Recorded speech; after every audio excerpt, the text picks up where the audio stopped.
Hey everybody, it's Mike. I'm back. Um, Gonna talk about Hare Krishna. Give a shout out to Scientology protesters, all that stuff. But first, I want to get to the opening. Let's see.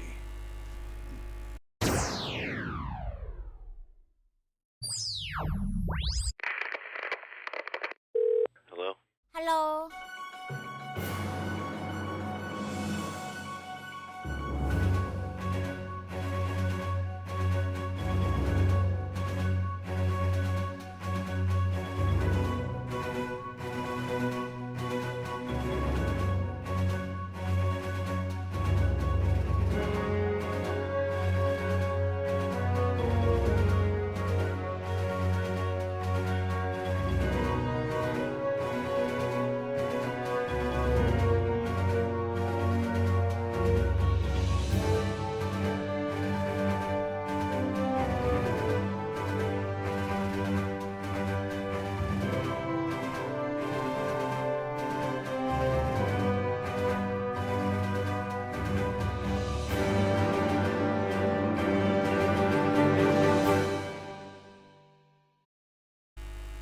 Okay. Wow. Um, so anyway, yeah, a lot of stuff happens in the Hare Krishna movement. It is a real cesspool of criminality and just depravity. I mean, um, the things that they believe: women like to be raped, little girls should be married to old men, um, black people belong in the jungle, should never have been freed. The civil rights failure. All of these things. It all adds up. Um, the idea that there's this guru who's perfect, and everything he says is somehow perfect and the law and never wrong, even though gets many things wrong. So, yeah, there's a lot going on in this cult. Murder, child abuse. I mean, the openings shows you like child abuse is big. Okay, it's not a big cult. It's not millions and millions of people. So the chances, and there's a lot of abuse. So, I mean, your kid gets, you get in there, your kid, the chances of something happening, something, the chances of you just being miserable, something horrible happening, is way up, way more than just if you're just living life. You're more likely to be depressed, suicidal, just hating life, all while you're cosplaying as the happiest people in the world because you have a bag of beads and neck beads and you put tilak on. You get up at 4. It, I don't, but people join this thing and they don't even know what they're getting into. And then they go, it's not for me, and they get out and they don't even know what they were in. They have no idea. They're lied to before they get in. They're lied to when they're in. They read these insane books and they don't know what's going on. And then they leave. And they don't even realize that they were flirting with disaster. Literally flirting with disaster.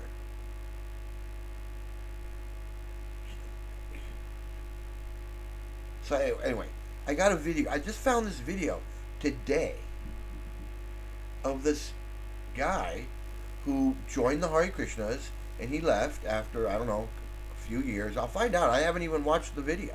I watched like a minute of it to see if it was something I'd want to talk about. And it appears that this guy, like, he still thinks it's a great thing. It's just not for him. So I want to see what what he has to say, and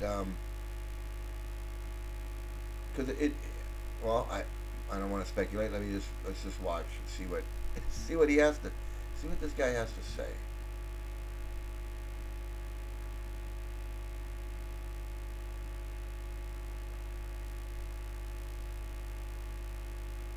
A monk for 3 years. I had been part of the Hare Krishna movement for more than 11 years, but my spiritual awakening really came when I left all of this behind. When I let go of all of these temporary identities, I had the most powerful spiritual experience in my life. And all of this unfolded in 2023.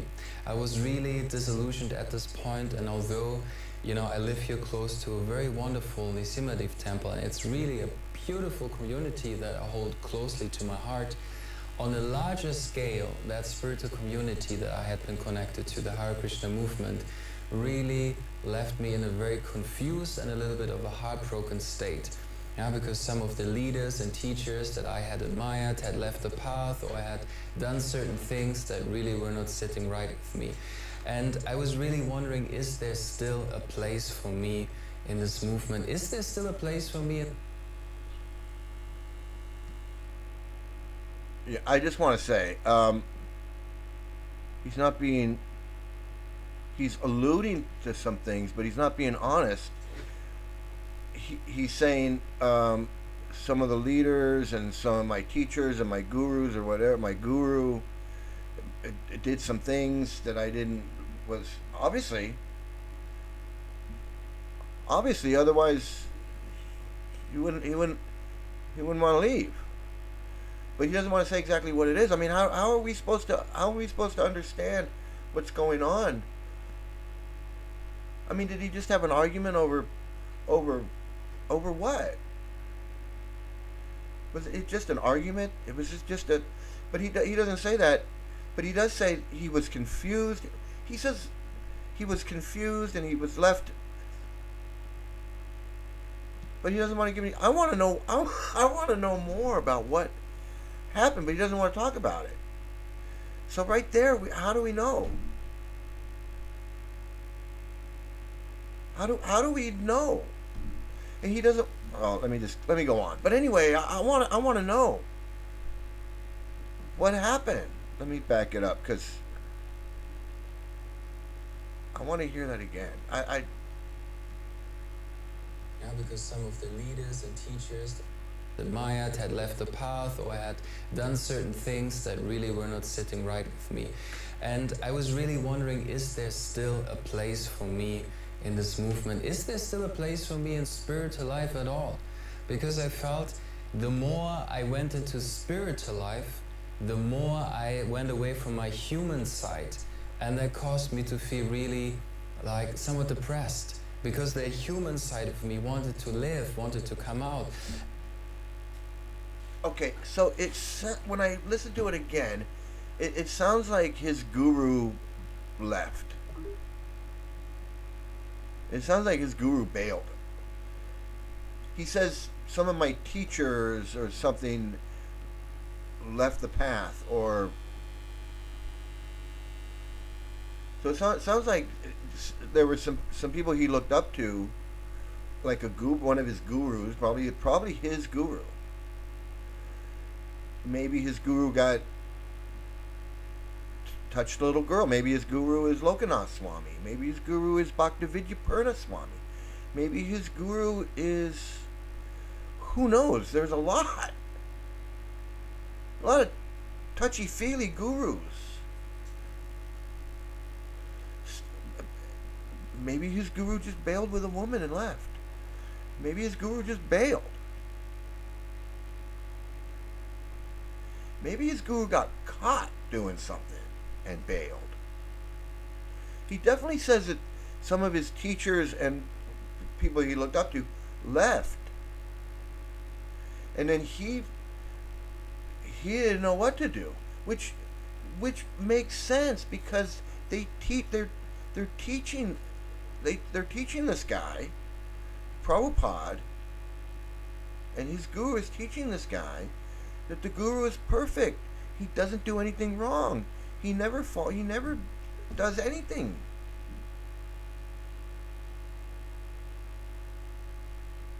He can't be wrong. Does not make mistakes. If he says we didn't land on the moon, we didn't land on the moon.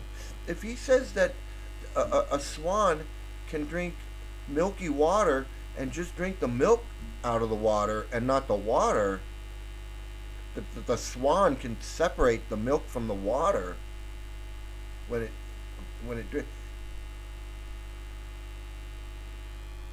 Then do they just believe? They just, hey,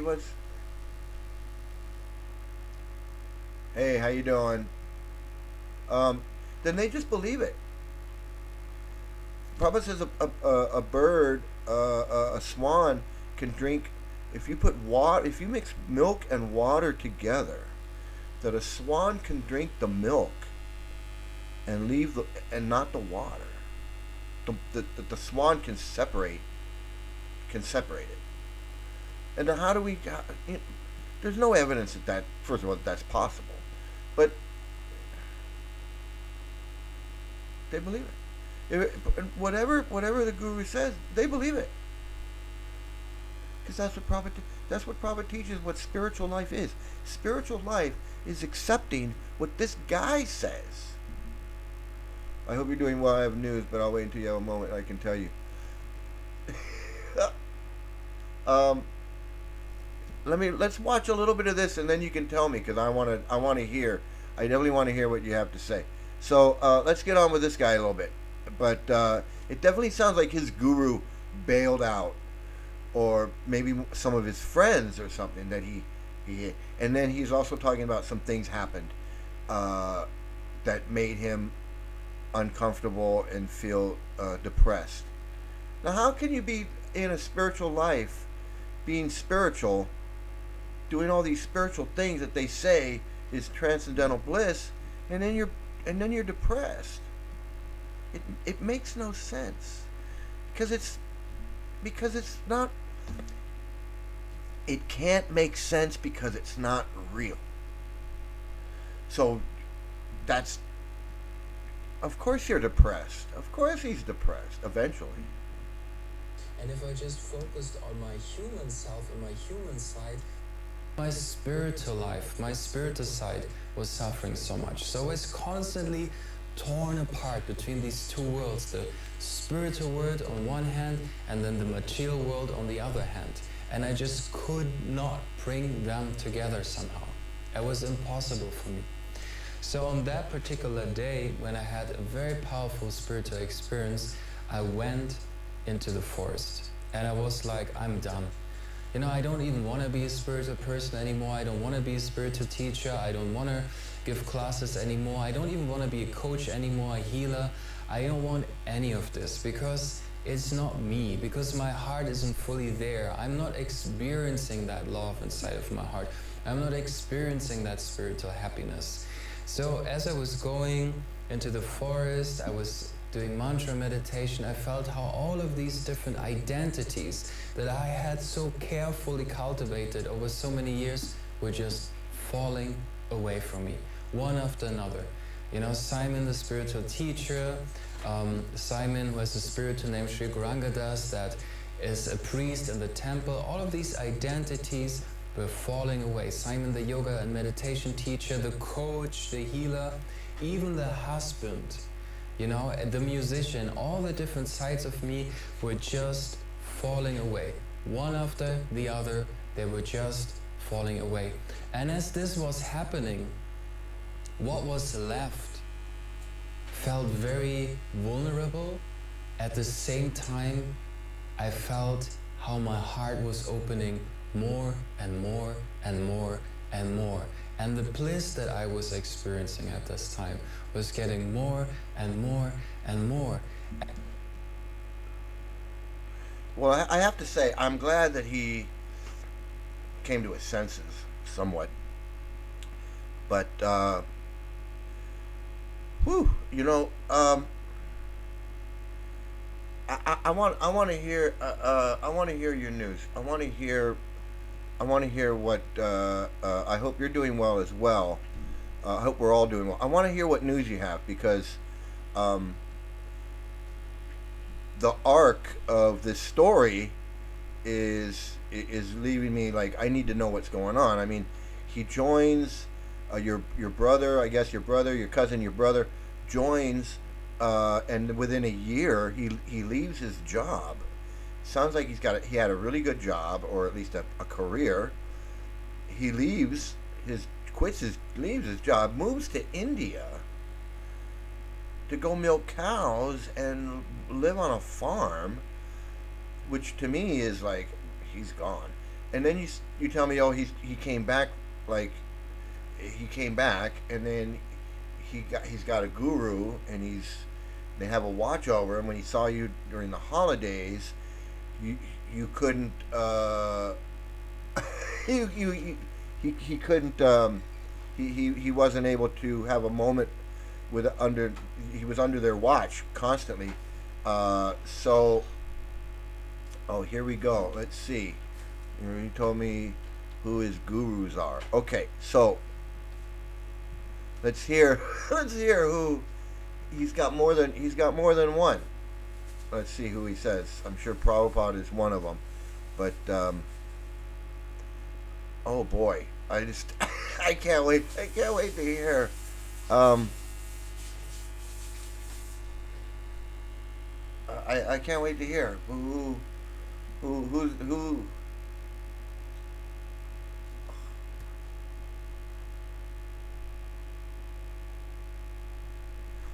His big boss guru is Devamrita Swami, but he says that he has only met him a few times.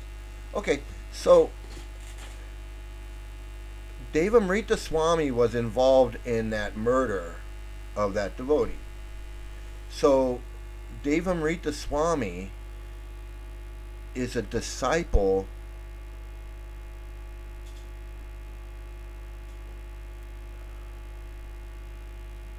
The guy he works under day to day is Jayadvaita Swami. Okay, so his guru, all right, his guru is Devamrita Swami. He is a disciple of Kirtanananda, the man who ordered the murder of Solochan.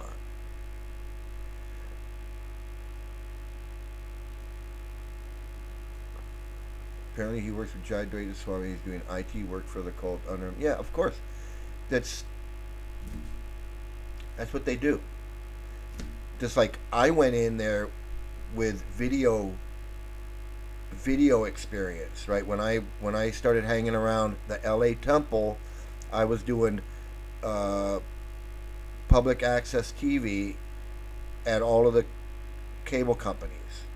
So I was working in the studios, doing the technical part of the cable, public access cable shows, and then I was doing my own shows, of course. And then when I joined the Hare Krishna, when I started hanging around the Hare Krishnas, I started doing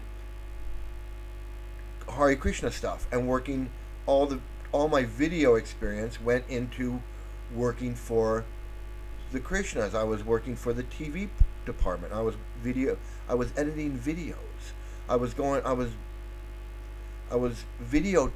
cameraman for Tamal Krishna videos. I was doing all kinds of video stuff. And then when I stopped associating with ISKCON and I started associating with the Ritviks and Yashodanandan and all of these Ritvik characters who are no different than, they're all the same. But anyway, so when I started hanging out with the Ritviks, I started doing computer stuff for the Ritviks, and I started doing computer, publishing, digital publishing on the computer, because I was the only one. I knew how to do that stuff. These guys didn't know how to do anything. These guys didn't know how to do anything. I was doing like all the major typesetting and formatting and everything for this book that we were doing. So it was just, instead of doing something for me, for what I wanted, for the 20 years I was in the Hare Krishna, instead of doing something for me, like working for NBC or HBO or whatever, I was working for them, doing Krishna videos. and subtitling Krishna videos and editing Krishna videos and Prabhupada videos and typesetting these Krishna books and all of this other crap. When I could have been doing something for myself. I could have had, I could have, who knows? Who knows what I could have done. But instead I'm doing it for them. So now your brother's doing the same thing. He's got a guru who's this shady character because Kirtanananda, when Kirtanananda had this guy murdered, and then they when it all broke and it all came out, and a court and all of that, went to jail, and these guys were all it was a whole thing. Then they kicked him out of ISKCON.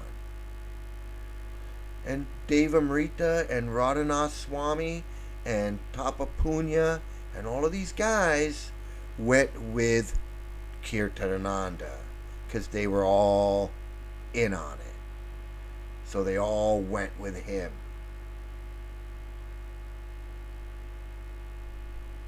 They stuck with him until the very end. And then when he died or whatever, went to jail or whatever, they all left him and went running back to ISKCON. Devamrita Swami and Radhanath Swami and all of these guys. They all came back begging, "Oh, we're sorry, because they left ISKCON to go be with Kirtanananda. This friggin' pedophile, murderer, friggin' the fucking world's worst person, molesting little boys and having them worship him like he's some kind of god, like he's some kind of weird Caligula. And these guys all went along with it.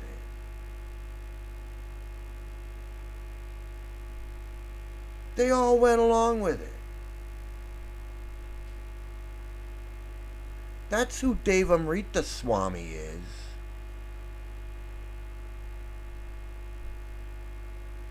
Black body devotee, as they say. It's a black guy. And he knows how racist Prabhupada was. Prabhupada said black people belong in the jungle. They never should have come out of the jungle. They're savages. If you build a library, blacks will only go for drinking. They're not going to go for reading. Said they're third class. Not even second class. Third class. He said you have a first class car, a Rolls Royce, and who's sitting in it? Third class Negro. He says you see this in America. He didn't like that.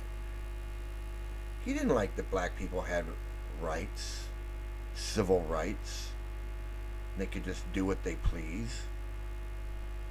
Probably didn't like that at all. He didn't like Martin Luther King. He didn't think Martin Luther King. He didn't even like Abraham Lincoln. He didn't like that the slaves were freed. He said they only caused problems. I mean, you can go look on the program. You can type in Negroes, and you can see the hundreds of places where Prabhupada talks shit about Negroes.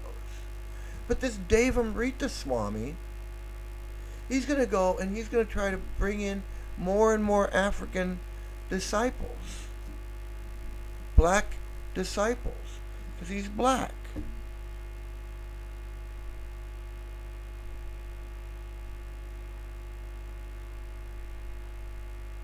You think a black person wants to join a spiritual movement and then have to go bow down and lay down in front of a white guy and call him master, call him guru, call him and be his servant?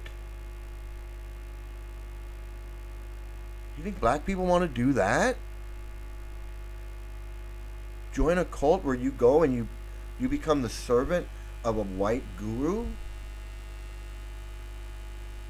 No. So they have black gurus.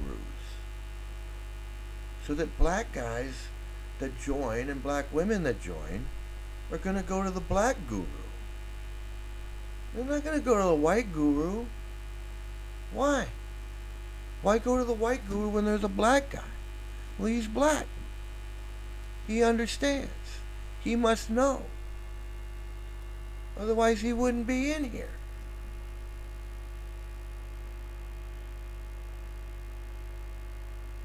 That's who Devamrita Swami is. He's just fishing for more black guys.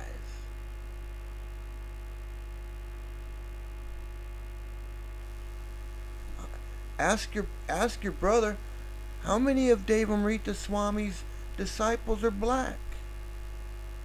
And how many of them are white? Because these racist Hare Krishnas, if they have a choice between a white guru and a black guru, they're going for the white guru. I'm gonna tell you right now. I know. I was in it for 20 fucking years. First of all, Prabhupada talks shit about black people. He says that they're less intelligent. They're stupid. They're simple. He says they're simple. Let's go claim them. Let's claim the simple Negroes. The good ones. We can take the good ones. We'll take the good ones, and they can become devotees. And they can become Devamrita Swami. And Bhaktatirtha Swami. And all these other black swamis that they have preaching in Africa.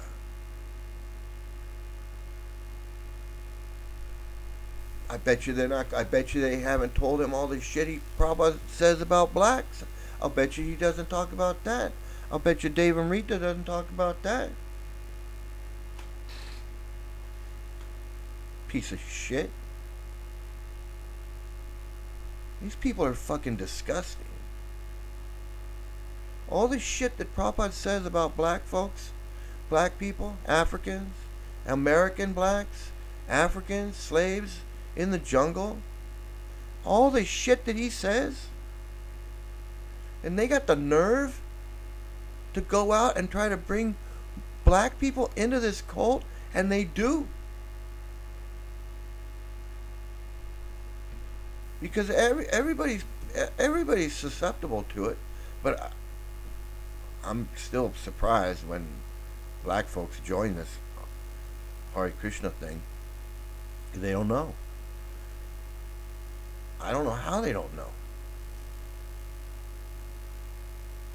I absolutely don't know how your brother can get into this cult and he hasn't heard the racist shit.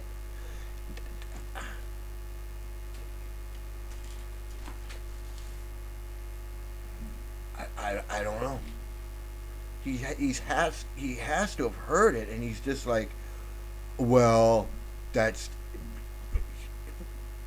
everybody's like that. No.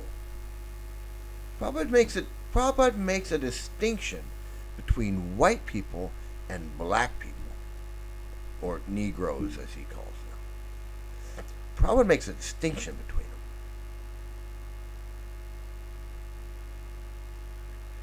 He doesn't consider white people and black people to be the same.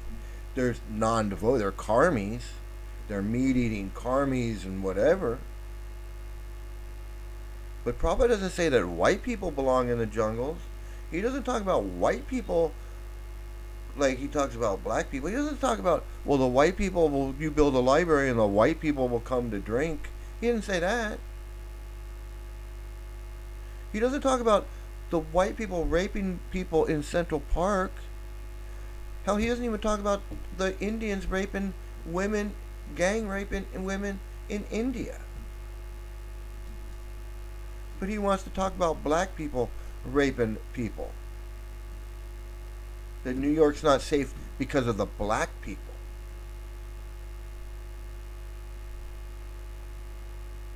But he doesn't talk about women aren't safe in India because of the Indians.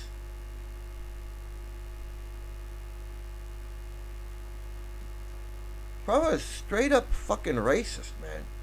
He was a white supremacist racist talking about the Aryans or whatever, and how the Europeans and the Americans and the Europeans are white and they have the good stock.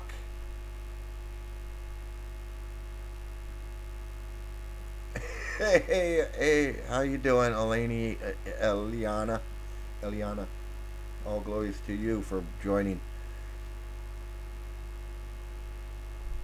That's who this Deva Amrita Swami is.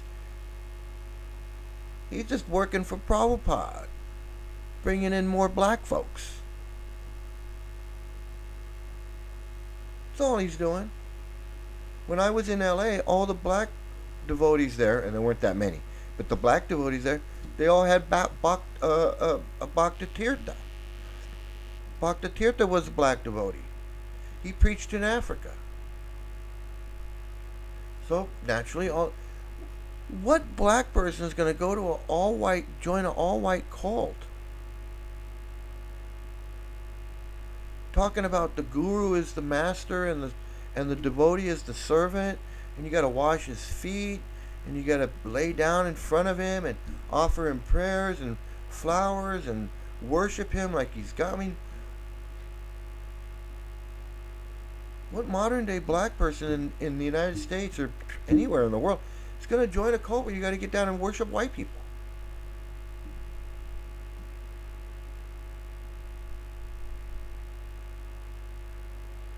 Worship them like they're God. The guru is just like God. He is just like God. If he says, wipe your ass with your hand, you fucking wipe your ass with your hand. Otherwise, you won't go back to the spiritual world. Because you can't disobey your guru. You can't disobey your guru and go back to Godhead.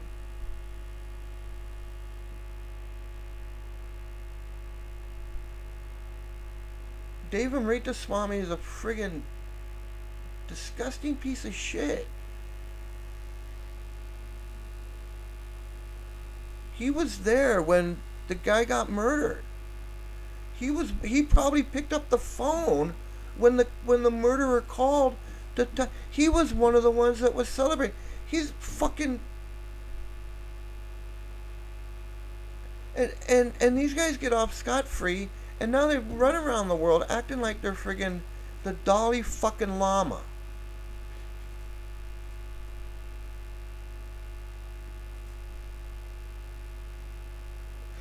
Human kind shall be dependent on religion, and here's about what to do, what to think, what to eat, drink. Only in a cult will they tell you what you can and cannot do.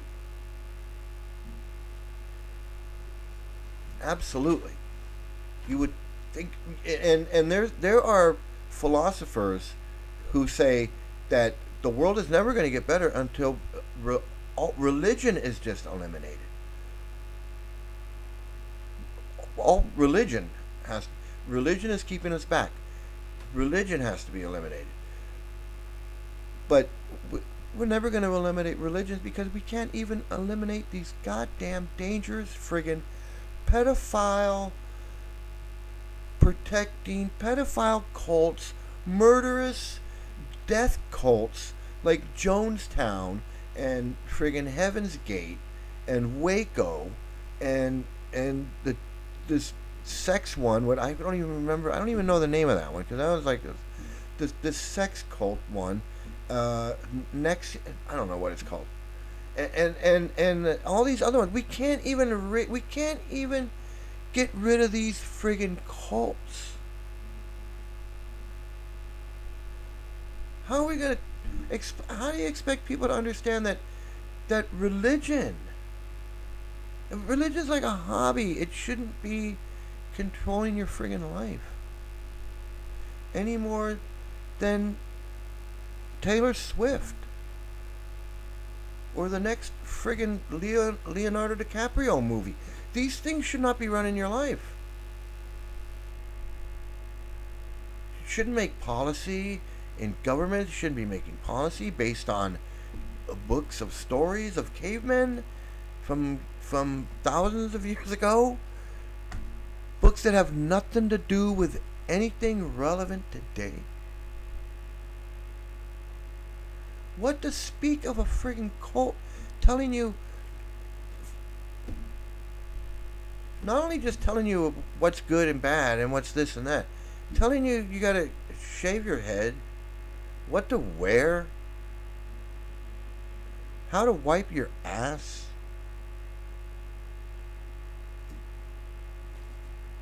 I was like, they're telling me, wiping your ass with your hand is the better way. It's cleaner, it's more hygienic because you wash your hand, you wipe with your hand, you get clean, blah, blah, blah, blah. And I was like, are you fucking insane? What are you, a fucking caveman?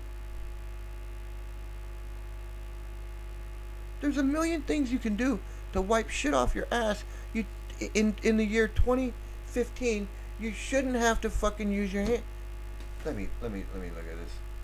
I'm sorry. Do you know anything about Jai's great? Yeah, I know a lot about him. My brother spoke so highly of Dave Amrita. It was sad to listen to. Really, it was sad to listen to before you even found out who Dave Amrita is. Just the idea of this guy. This Dave Amrita guy's got total control over your brother. If this Dave Amrita Swami said, go move to India, I want you to build a temple by hand.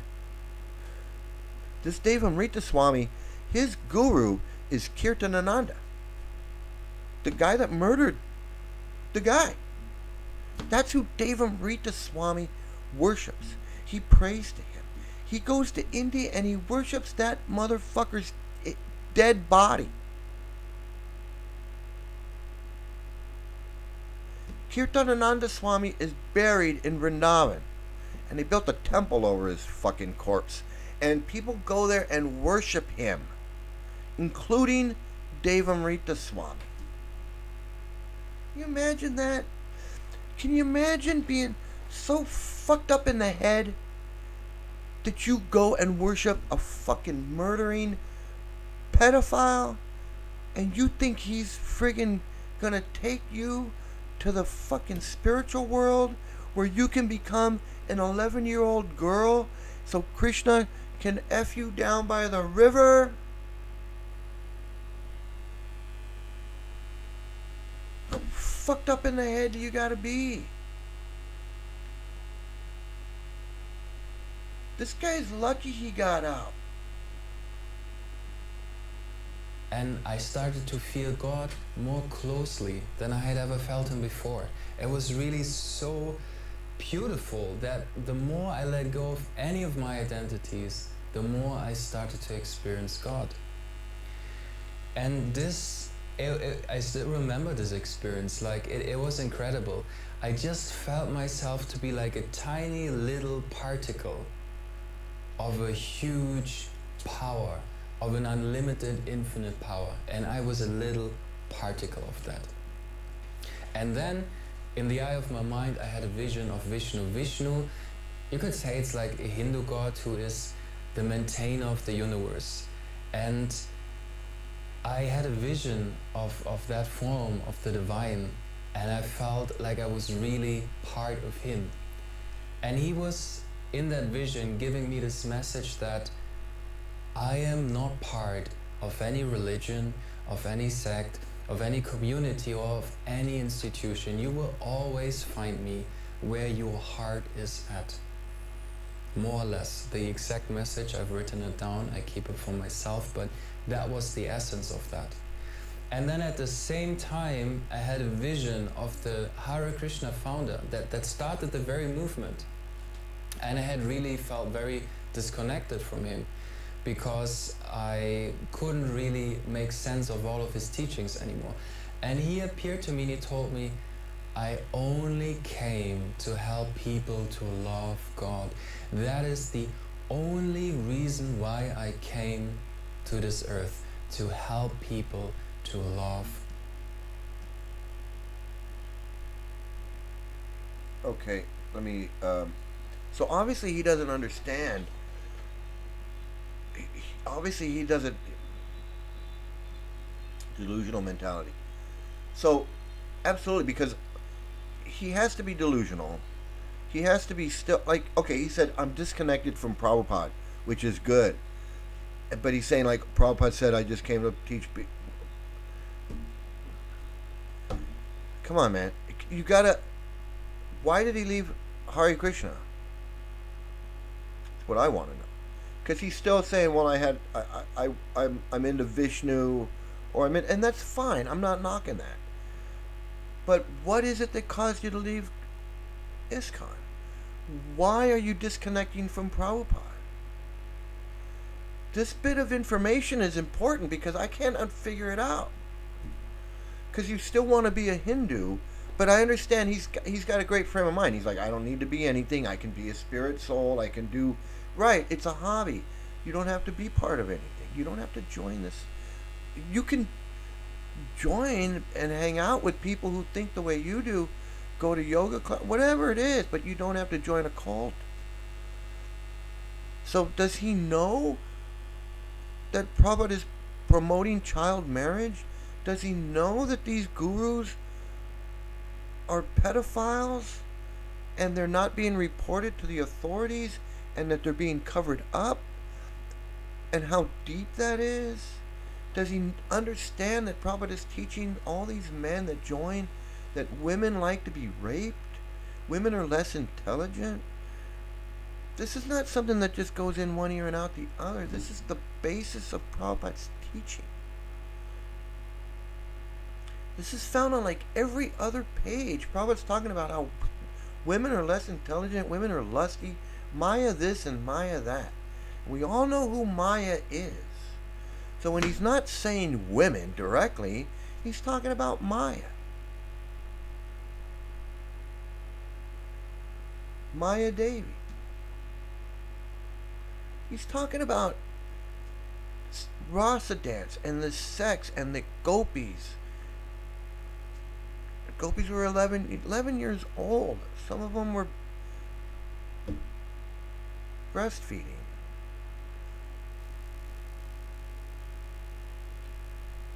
Does he understand the implications of neglecting these children? Why did Prabhupada neglect all these children in his schools?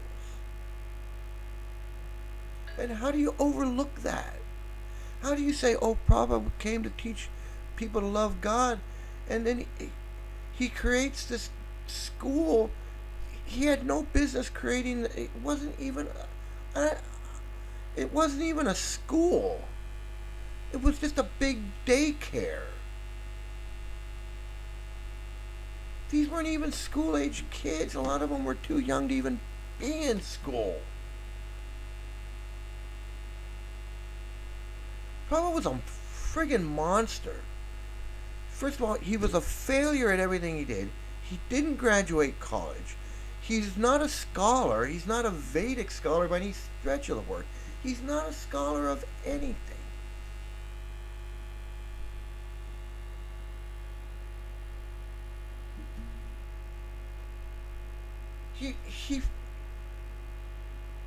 He was not a scholar. He's not a college graduate, so he's definitely not a scholar.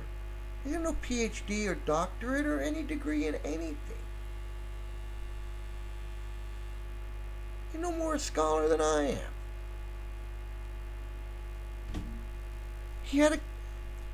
He worked in a farm for a pharmacist or whatever. He was manager of a pharmacy company. And then he left to do his own and he failed at that. He failed at all. He failed at his marriage. His wife hated him. He failed at that. He failed at his business. Then he started his Back to Godhead magazine. He failed at that.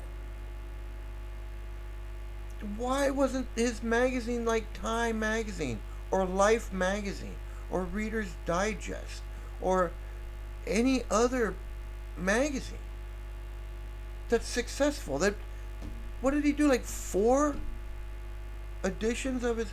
I did 2. I printed a magazine in Los Angeles, and I spread it all over L.A.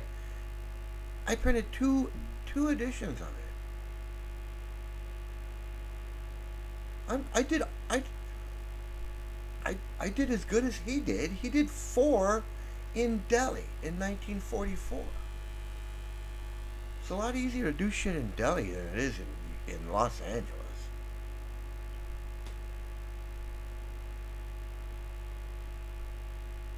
He failed at that. Then he wrote a bunch of books in India, and nobody bought them. Nobody gave a shit about his books. So he got a free ticket. He begged a free ticket because that's what he was. He was a professional beggar.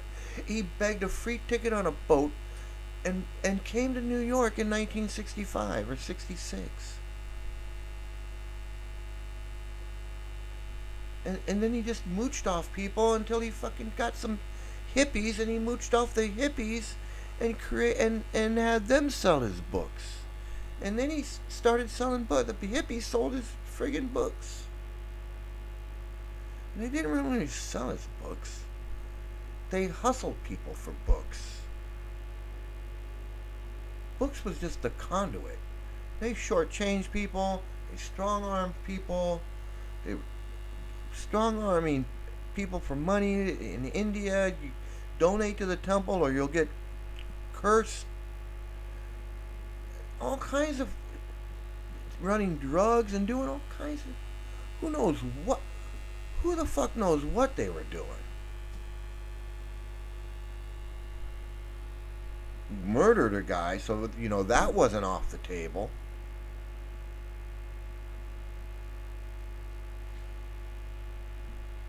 Wait a minute. Whoops, sorry. What is this? Sorry, the only Maya I know is a pretty girl in college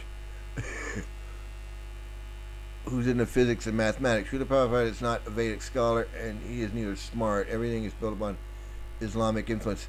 Prabhupada is pretty stupid. Yeah. Islamic influence because it's similar to Hinduism. I mean, it's like, and then his cult mentality, it came from a lot from Jehovah's Witness and Christian preachers and the Catholic Church. He wanted to be the Pope. He wanted to be the Pope of the world, is what he wanted. He wanted to be the Pope of the world. For guys, Srila Prabhupada is a real bona fide scholar. He has a PhD in brainwash. Yeah, so he studied like, he went to college. He studied Christian. He went to a Catholic school or a Christian school. So he knew how Christians, how their mentality, how they were believe in the Christ and the resurrection and the praying and the rosary and the Eucharist and the whole thing and whatever, and the confession and all. He probably knew what he was doing. He knew what he was doing. He was still a failure though. He couldn't pull it off in India because they were onto him. They knew. And he even says, he goes, I want to go to America and make it there and then come back and show these people, hey, he probably had it all planned out. I'm surprised he pulled it off. But look at who these people were that he got. He got the worst friggin' bunch of idiots. I mean, when you go through these conversations, go to this page and read some of these conversations that he has with these guys. Brahmananda, Rameshwar, Jayadvaita.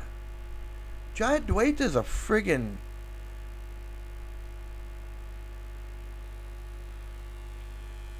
Jayadvaita just wants to be, he just wants to be Prabhupada. But he they're all part of this they're all part of this mafia. They're all part of this I mean, they all working together. They have to all work together. They're all like cogs in a wheel. He's in charge of the books. Jayadvaita's in charge of the books. He's in charge of the editing. He's in charge of the BBT. Putting all this crap out, selling it, repackaging it. And Jayadvaita's making money off of these books. Because Prabhupada's gone. So someone's making that money. It's not Prabhupada, he's gone. So somebody's making the money. And the money's going to Jayadvaita and his little group of who I don't even know how it all works out. But Jayadvaita's in charge. He's in charge of the books. He makes all the decisions about the books. What they change and what they don't change. And how it's translated and whatever. He's the main book guy. And he's been there since day one. He knows all the shit. He knows who's who. He knows who Devamrita is.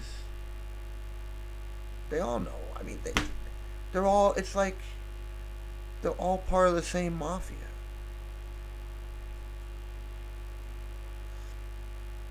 I don't know who's slimier. They're both slimy as fuck. I mean, I'm sorry to say, I don't mean to like, you know, I gotta say it like it is. I'm deprogramming here.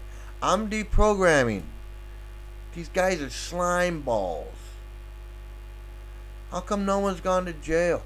How come these guys have never gone to jail? How come how can you have $400 million worth of child abuse? Hundreds of victims. But nobody goes to jail.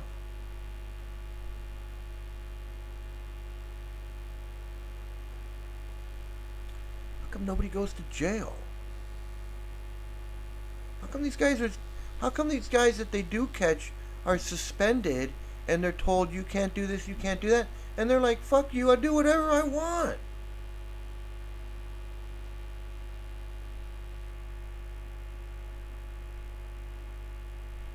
That's what these guys do.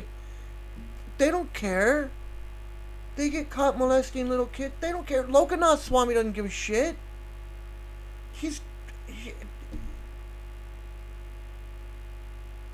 Lokanath Swami, all of these guys. They're like, oh, I'll just go over here and be a Hare Krishna over here. Screw you. You don't want me in your pedophile cult? I'll go over here.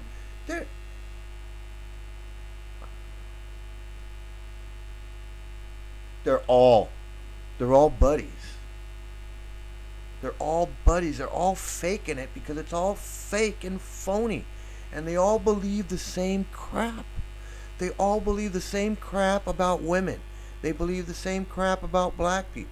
They believe the same crap about the kids and the abuse. And they all protect the same abusers.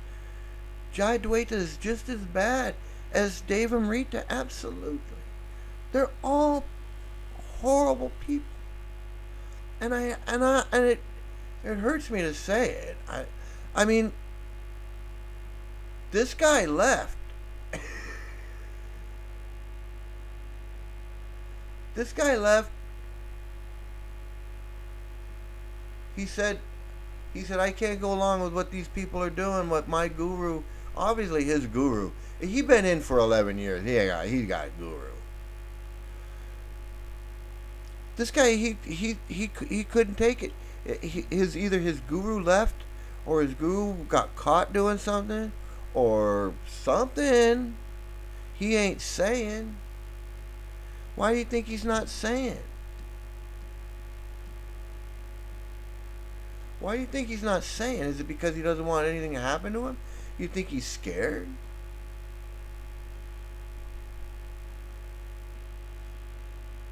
He won't even say who his guru is. He's afraid to say who his guru is. He's afraid to say what his guru did. He's afraid probably for a bunch of reasons. He's probably afraid because he thinks probably something might happen to him. He's afraid because he doesn't want to make offenses to the guru because he's still caught up in this Vedic whatever he thinks is going on. And that's fine. If he wants to believe in that. I don't know. If he won't come clean and tell us why or what, we can only speculate. And I know in the Hare Krishna they're like, don't speculate. Well, if he's not going to speak up, it seems like Jayadvaita is the one telling my brother what to do. Absolutely.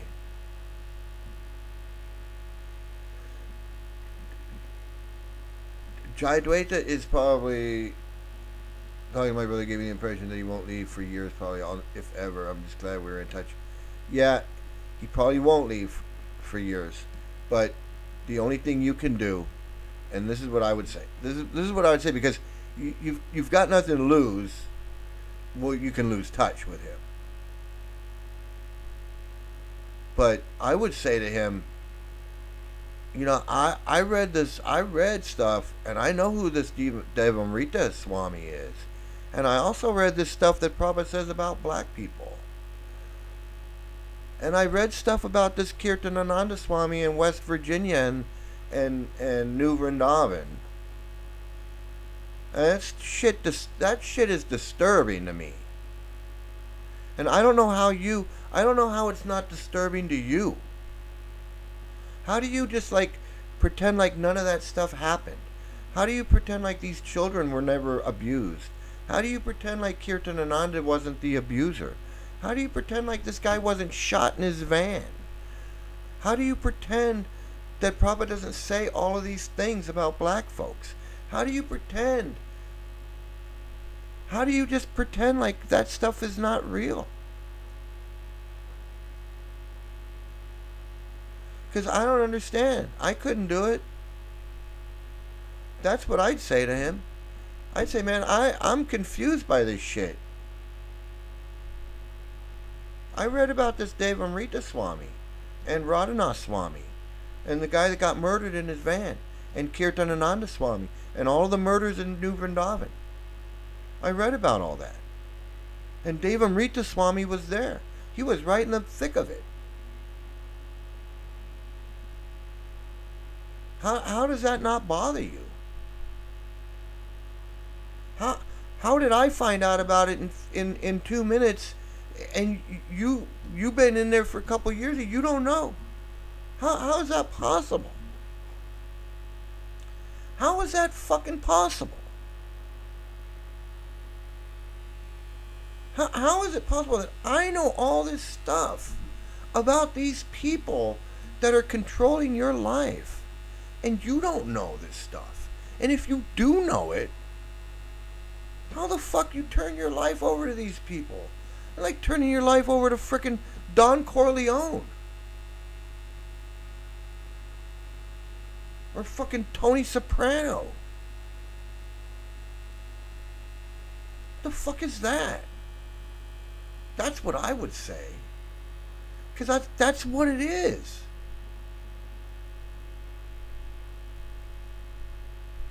It's like that video of that girl on Figueroa, and her mom pulls over. She's hooking on Figueroa, and her mom pulls over and starts yelling at her. The fuck you doing? What are you doing? And she's like, Mom, go away, whatever. And her mom's like, No, you're my daughter. What the fuck you doing out here on Figueroa hooking? Yeah, I know it's a difficult situation. I know you're worried about how he would react. But it's already done. It's a done deal. It's a done deal. It's a difficult situation. It is, absolutely. But it ain't going to get better by you not saying that. it ain't gonna get better by you not saying that.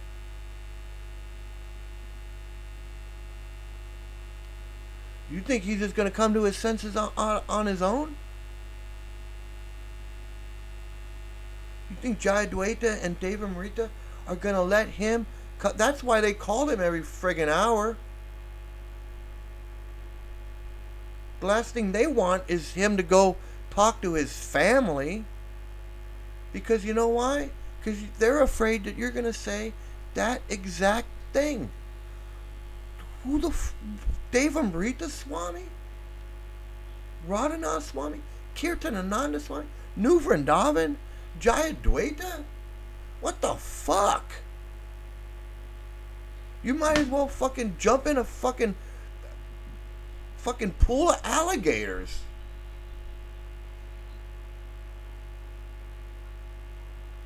I mean, I know what you're saying. I totally know what you're saying. It's a difficult situation. I totally know. But what are you gonna do?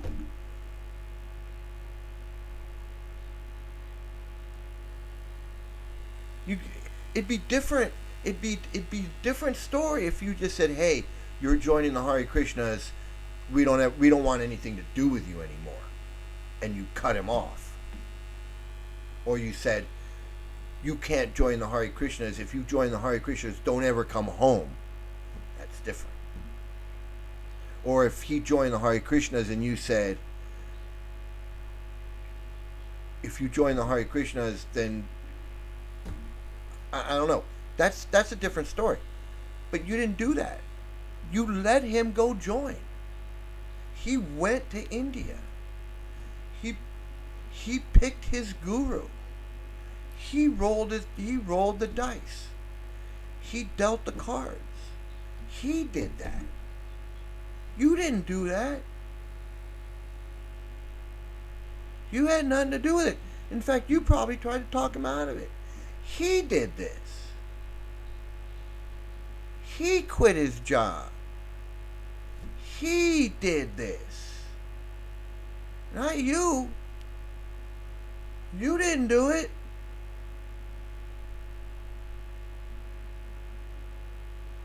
He is playing. He's cosplaying. He's flirting with disaster. He's the one that could end up shot in a van.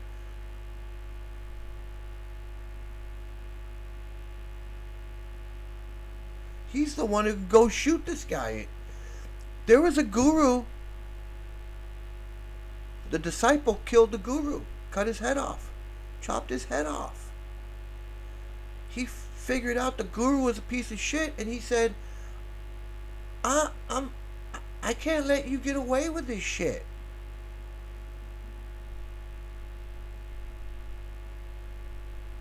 I can't let you get away with this shit. And he killed his guru because he said, you're a fucking piece of shit. And he was having sex with the guy's wife. But one thing has this to do with the other.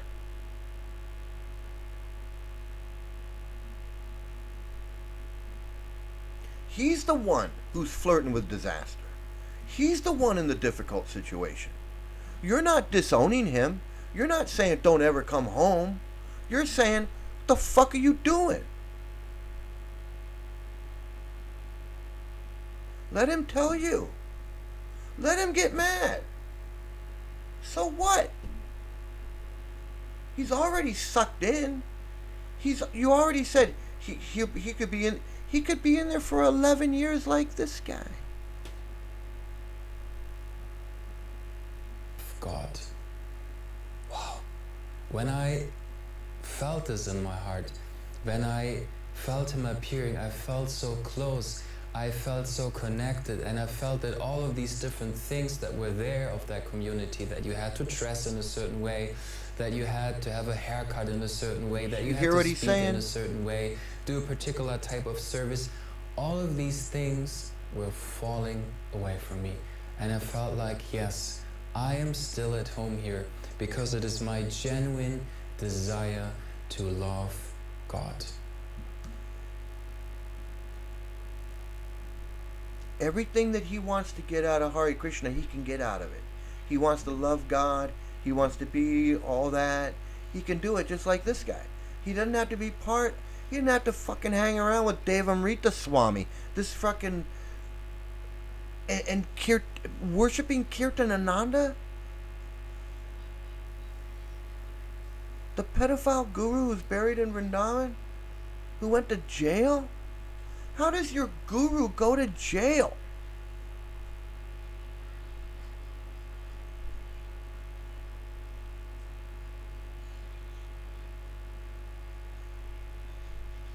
How does Devamrita's guru go to jail? And Devamrita's guru went to jail, and Devamrita is too brainwashed to go, the fuck am I doing in this cult?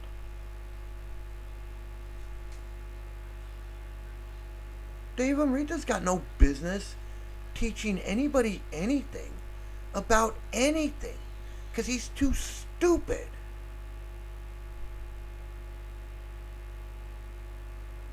His guru murdered a guy in a van, went to jail, and he can't figure it out? He can't figure it out, and now your brother's going to suffer? One day your brother is going to wake up and go, what the fuck? It might be 20 years like me. Or it could be 11 years like this guy. 11 years. He fell for that shit for 11 years. I fell for it for 20. Believe me. I am not proud of that. 20 fucking years of my life gone. Who knows what I could have done in those 20 fucking years? I could have learned to play the piano. I could have. Who knows what I'm doing comedy now. Who knows what I could have done in 20 years? I could have wrote a sitcom or a movie. I could have been on a sitcom. I could have got auditioned for commercials. I could have auditioned for plays. I could have auditioned for who knows what. 20 years of experience. 20 years. Fuck, it pisses me off when I think about it. 20 fucking years. Those fucking Hare Krishnas, fucking Prabhupada, those fucking Hare Krishnas got 20 years of my life. And I got fucking nothing back. Nothing at all. I did take some trips to India. I got to see India and make some friends in India. I got to do that.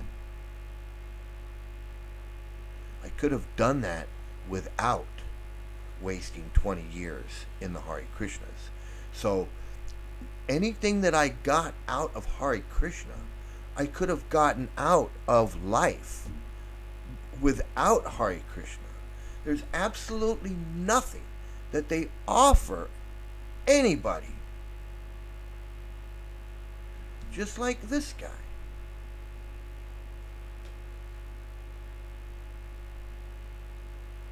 He came out of it such a much happier person.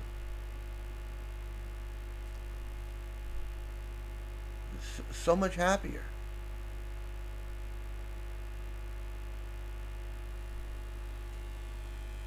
Wasn't depressed anymore. Friggin' depressed.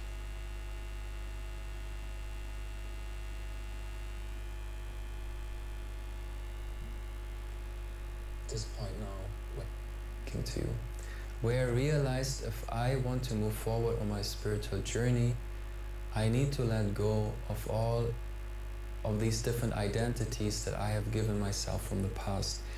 And one of these identities is being part of the Hare Krishna movement. I'm still a friend of the Hare Krishna movement. I'm still, with all of my heart, deeply grateful and appreciating all the different people that were on this path with me. But Okay, so right there, that right there tells me that he does not know the truth about the Hare Krishna movement. He does not understand how dangerous the teachings are, how evil and sinister they are, that Prabhupada was a fraud, that Prabhupada was nothing but a failure.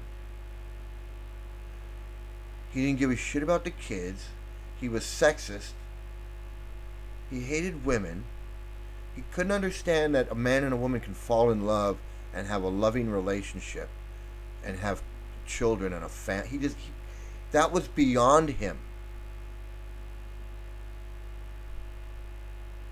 He didn't understand almost anything about human nature, about human life, about life in the 20th century, in the 1900s. He didn't understand. He's living in this fantasy Vedic world that never existed, where the earth is flat and a friggin' demon head eats the moon during an eclipse, and a four-headed guy grows on a flower out of the stomach of a four-armed guy that's laying on a snake on an ocean of milk, and the snake is his brother while his wife massages his feet. This is what Prabhupada based everything on. These stories, this fantasy world. It's like trying to live your life according to the Avengers, or according to friggin' The Hobbit, Lord of the Rings. Yeah, there's a guy on Facebook that I'm friends with because he was a school teacher, and I was interested in some of the things that he was doing.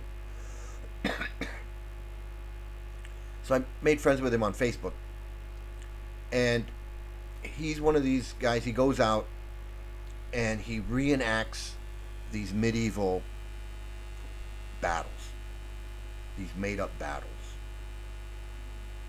And they go out and they meet and they have these battles, and they dress up like knights, and they have like these ceremonies, and they do because I see these pictures, and they have these whole things, and all these different tribes show up at these parks wherever they go, national park, wherever, and they have these wars, these battles, and they whatever they do, and they all dress up,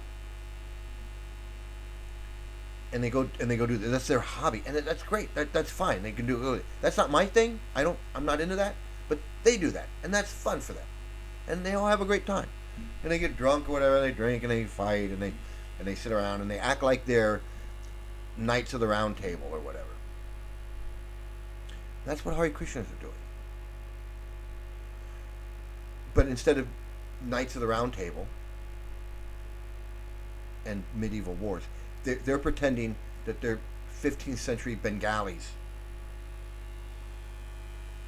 These spiritual guys wandering around Bengal, dressed up in dhotis and kirtas and thing, a toga like thing, with markings on their head, and a shaved head, and a ponytail, and the beads, and a bead bag, and they're running around,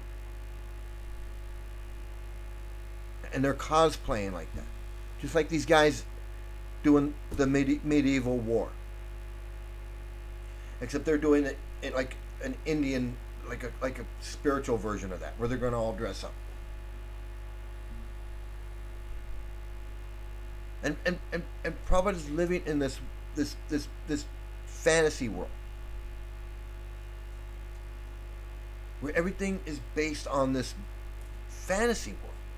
It's no more real than these guys in the park fighting a made-up battle with a made-up tribe. It's a fantasy world. And if they were to go home and live like that, and go to work like that, or just go home and have a hobbit house built in the ground, and run around in their hobbit, in their whatever uniform, and with their swords and their shield and their, like they were some medieval peasant or whatever. People think they were nuts. They're like, it's you can go do that on the weekend and it's cool, but if you're gonna live like that every day, that's a little weird. Well, it's Hare Krishnas do the same thing. It's more than a little weird because they got all this other shit going on with the child abuse and the predators and protecting the predators and the sexism and treating women like shit and domestic violence, saying that you can beat women and women are stupid. Women are stupid and you can beat them and they like to get raped. What the hell is that? What is that? How can you teach kids that? How can you teach anybody that? How can you teach anybody that? How can you teach a young man coming into the... How do you teach this guy who's coming into the Hare Krishna? He's looking to, for a spiritual life. He wants a spiritual life to love and be happy, whatever he's doing. And they're teaching him women are less intelligent. Black people belong in the jungles. Black people are stupid and drunks, and women like to get raped. And gurus are perfect, so if you guru molests a little kid, it's okay. Just act like it didn't happen. I mean,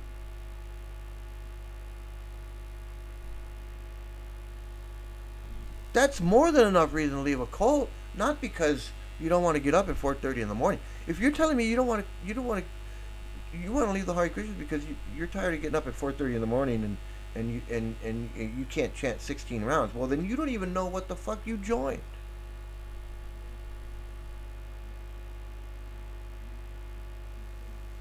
You don't know what the fuck you joined. He's either keeping it from everybody and he's not spilling the beans, or he doesn't know.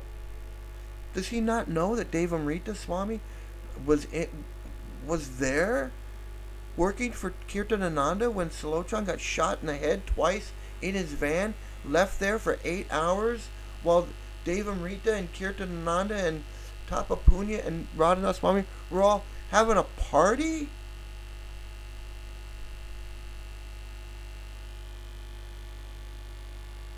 How do you not know that?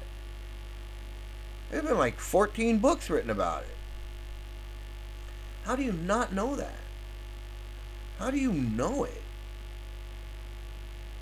And just go,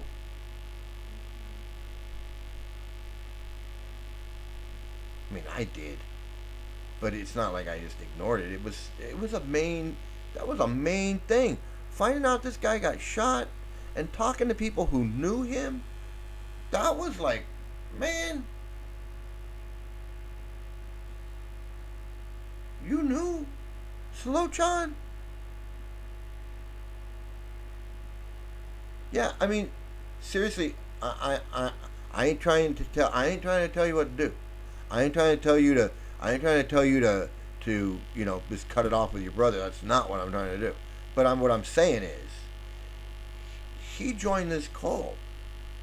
If you were to not say this, how would you feel? Like if it was you. What if you joined a cult? You didn't know what you joined. And you find out that your guru and everybody that you're hanging out with may have had something to do with some guy getting murdered. And even let's give him the benefit of the doubt, and he wasn't involved in the murder. He was there celebrating. Woo, he's dead.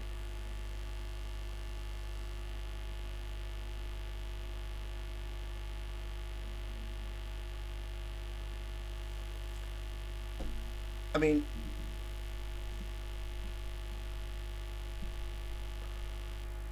if you would you would have I would have wanted, I believe me, I would have wanted someone to tell me. But if somebody would have sat down with me and told me all this stuff, I would have been like, hey man, you don't understand. I would have been defensive. He's going to be defensive. Oh man, that was a long time ago. Or oh man, that was this or that. But that's besides the point. The point is, these guys are gurus. This is how gurus behave. This is gurus. This is spiritual. This is spiritual. Molesting little boys. Shooting a guy in the van. Shooting a guy in the head twice in the van. And then celebrating about it is spiritual. Raping a little girl behind the festival and then going back and getting up on stage and chanting Hare Krishna like nothing happened. That's how these people are. They're not the same people, but it's the same people. That guy got down off that stage, met that little girl, took her behind the stage, up the road, raped her, left her there, and went back up on stage like nothing happened. He didn't give a shit. He wasn't afraid she was going to tell anybody. He wasn't afraid she was going to tell. He didn't care if she told. How do you rape a little girl, and then you don't even care. You don't even care that you're going to get caught. How can you be so fucking psychopathic like that?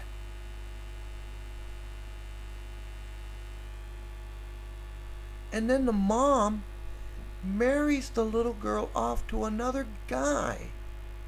And he takes her off to India and has sex with her.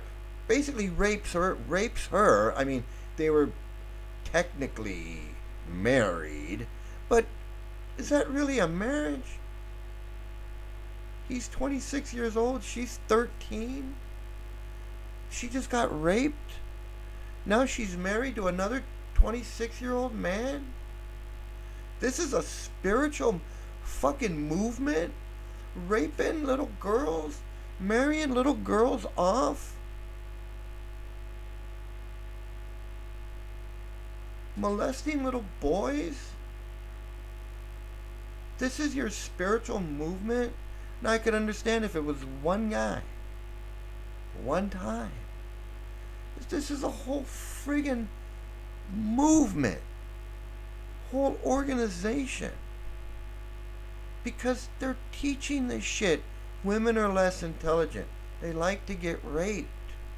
Well, hell, if you're a rapist and they're teaching you that women like to get raped, little girls are the best, it doesn't take a genius to figure out the guy's going to jump off the stage, go grab a 13-year-old girl, take her behind the stage, rape her ass, and then get back up on the stage like ain't nothing big, no big deal. Because it's in the friggin' books.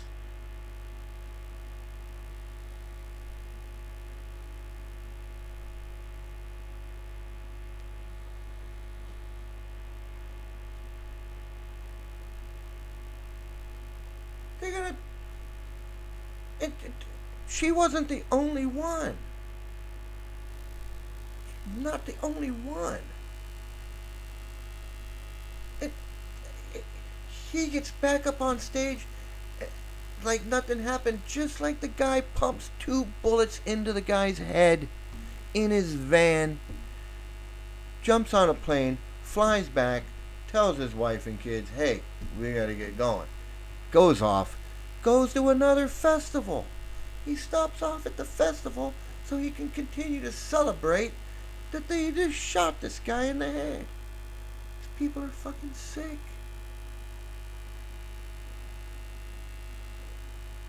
He wants his $8,000 so him and his wife and his kid can go off to India. And now if you think that he's the only one that ever did some shit and then they flew him off to India. Oh man, you gotta be out of your mind.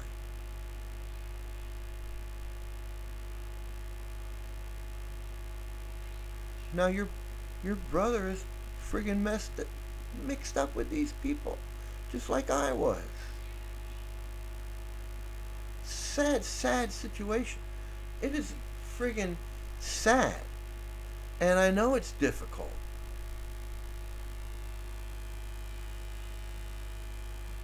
I'm gonna ask if he knows this still. I'll let you know how it goes. I don't know. There's nothing else you can do. Gotta be honest with him. Say, man, I don't know if you know. Because, you know, Dave Amrita's not going to sit there and go, hey, I was involved in a murder back in New Vrindavan back in 1986, 40 years ago. 40 years ago, he ain't going to do that. No one's going to volunteer that information to him. But there's books he can read. I mean, there's plenty of books. And he wasn't the only one. The guy in the van wasn't the only one.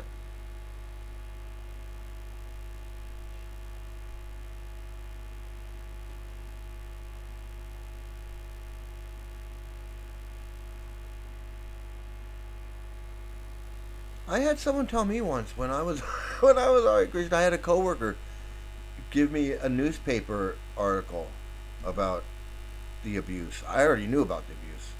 I was already like, yeah, these gurus are bogus, and these gurus is that. Blah, blah, blah, blah. I thought I knew everything. I thought I knew everything. And she gave me this newspaper article, and I was like, yeah. That was the only person that ever confronted me about it. But that was it. She's just like, here, look at this, and then that was it. But if I had like a good friend of mine, or my brother, or my mother, my father, sit down with me and be like, look, hey, do you know what the fuck you're involved in? Be like, I'm insane. No. Do you really know what you're involved in? Well, yeah, I chant and I. No. Do you know who these people are? Well, yeah, he's pure devotee. He's Prabhupada from India and wrote Bhagavad Gita and no. Do you know who these people are? What do you mean? The Guru, Parampara, Sampradaya, Vedic knowledge, transcendental bliss. So I don't want to hear that stuff. I'm asking you, do you know who these people are? Do you know what Deva Amrita's Swami's real name is?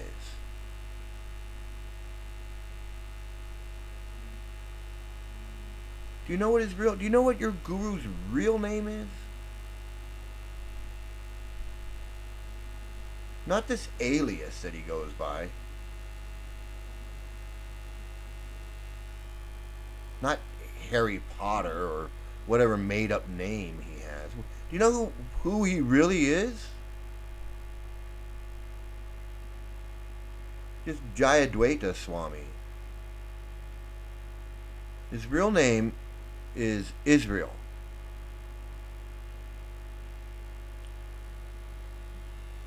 J Israel or something.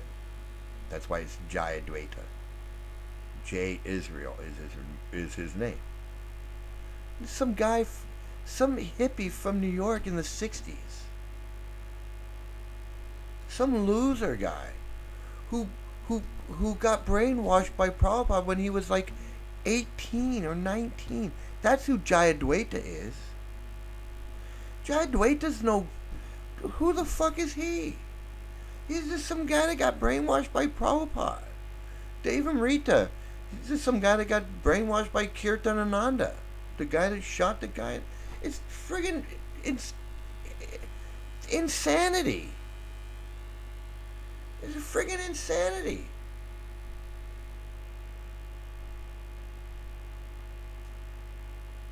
Do you know who this Prabhupada was? Do you know he was 22 years old? He had an 11-year-old wife, and she cried. It was no love affair.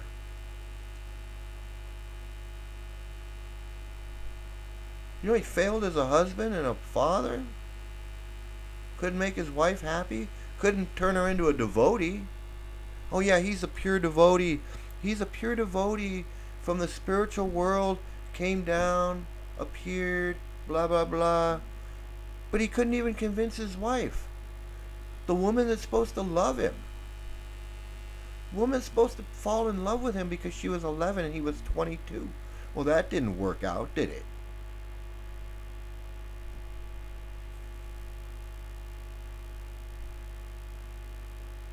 You know who Prabhupada really is? Not this friggin' stupid legend that they say.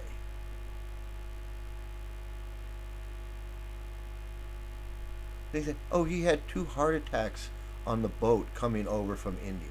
2 heart attacks at at at 68, 69 years old. He had 2 heart attacks. He didn't have no heart attack. He had gas. He had gas. He had friggin' seasickness. Thought he was gonna die. That's it. If he had a heart attack, one, what to speak of two? He had no heart attacks. He would have he would have needed open heart surgery. He would have needed this. He didn't have no heart attack. He had chest pain. He had a pain in his chest. He had heartburn or something. But he wants to make it sound like they want to make it sound like he survived. Krishna guided the boat with light or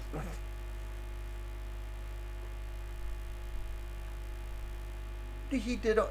You read it, the story about Prabhupada. They make it sound like he was like some. Let me see. Did I have this?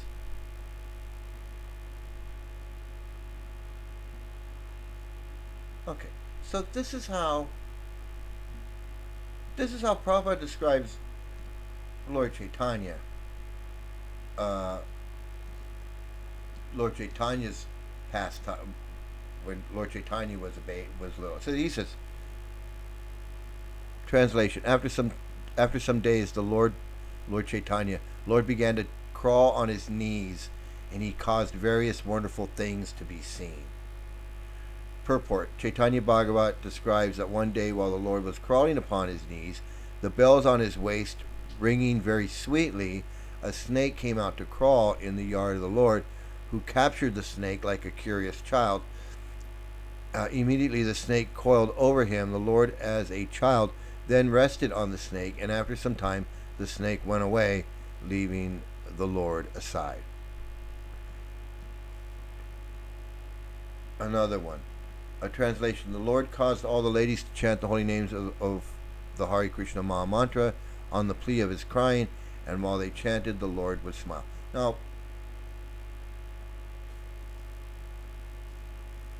and then he says, purport: the Chaitanya Bhagavat, this pastime is described as follows. The Lord, with his beautiful eyes, would cry, but he would stop immediately upon hearing the Hare Krishna Maha Mantra. When the ladies, understanding the fun of the Lord, discovered that he would cry and then stop upon hearing the chanting of the Hare Krishna mantra, they all took it as a clue to chant Hare Krishna as soon as the Lord cried. Well,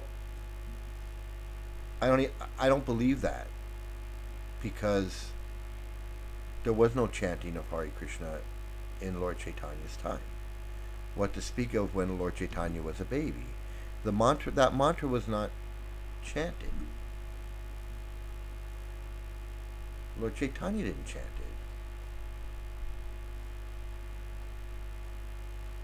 it. But anyway, they make it out like it's some kind of mystical thing, that the snake came out and he somehow grabbed it, and then he laid down on the snake, kind of like how Balaram lays down on, how Krishna lays down on, Vishnu lays down on Anantasesha.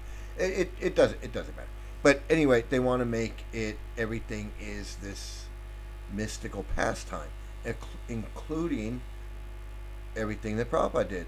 The boat, the heart attack, Boston Harbor, going to Pennsylvania, going to New York, chanting in Tompkins Square Park, Kirtanananda coming and chanting and dancing. But yet they say that Prabhupada could see past, present, and future. And seriously,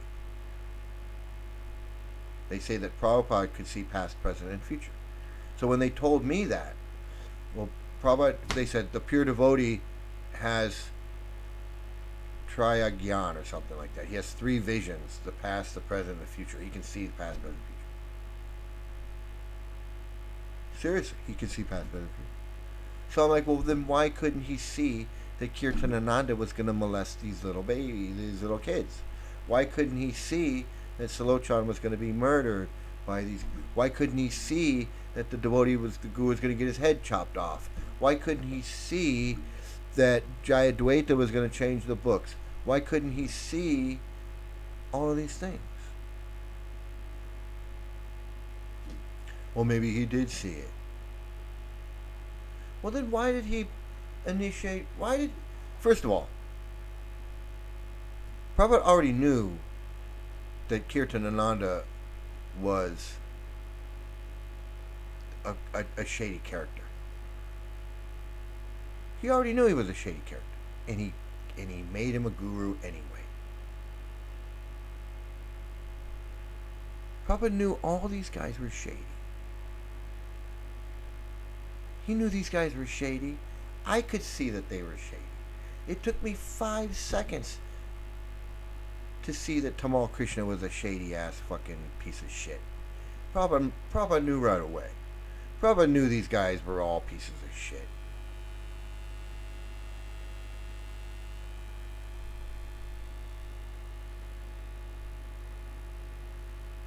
Hey, Prabhupada didn't care. And that is what is so evident throughout everything, is that Prabhupada didn't give a shit. He didn't give a shit about these kids. He didn't give a shit that he was racist and sexist, and he put that shit in his books, and he taught it to his disciples. And when they sat there and gave lectures and repeated the racist and sexist crap that he put in his books, he loved it. He loved that he had them convinced of all the crap that he believed. And when he could get a black devotee to agree with him that blacks belonged in the jungles and that they shouldn't have been given freedom, Prabhupada reveled in that. That he could convince these English men that Hitler was a good guy. That he could sit there and praise Hitler in front of his Jewish disciples. And he could sit there and talk shit about Negroes in front of his black disciples. Because that's the ultimate guru.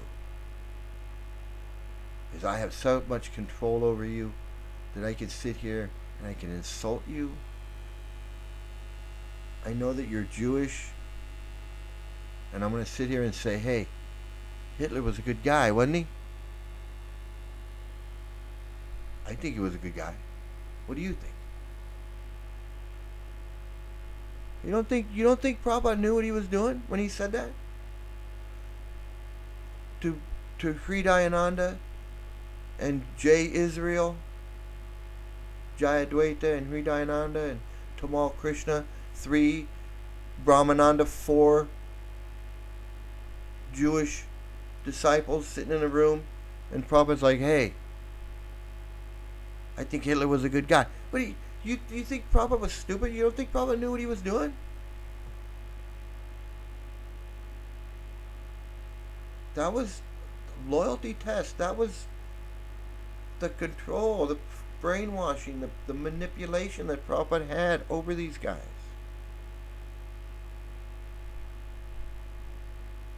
And he could sit there in front of his English disciples and Jewish disciples and sit there and talk about how Hitler was a good guy.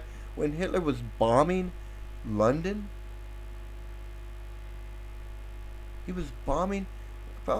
Hitler was bombing these guys. They could have even been born. They could have been babies. Their parents, definitely. Hitler was bombing their houses. England. He was bombing the shit out of London.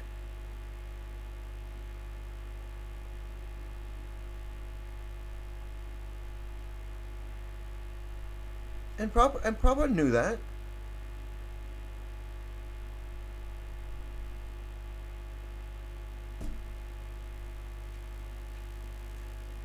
Prabhupada was on the side of Hitler because Hitler was fighting the British, and the Indians.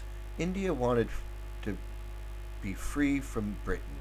So anything, the enemy of my enemy is my friend. If you're fighting Britain, I'm on your side because Britain is fighting me. That's how Prabhupada looked at it. Prabhupada didn't give a shit. He didn't give a shit that Hitler was a Nazi. Prabhupada was a Nazi too. Hitler hated the same people that Prabhupada hated.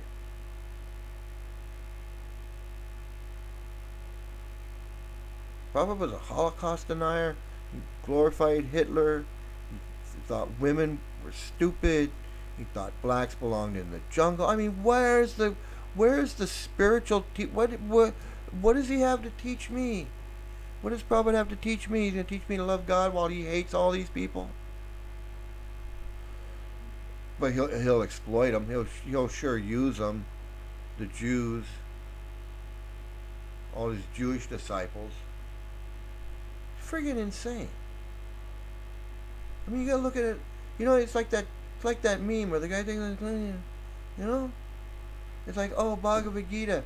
It's like, oh, Bhagavad Gita is a nice spiritual book. Prabhupada's Bhagavad Gita has this, and then you go like this, and you go, wait a minute, that's racist, sexist, piece of shit.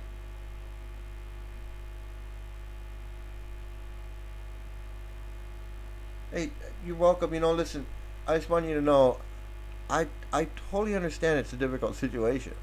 I know it's a difficult situation, and I don't know what to tell you to do. I don't want to tell you to do the wrong thing. I'm just saying, you know, I'm giving you have the information now. What you do with it is up to you. And you can even Google this stuff. You can Google it. You can go on the Veda based thing. You can look up the quotes.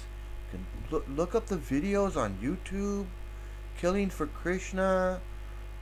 You can watch all that stuff yourself. It's not.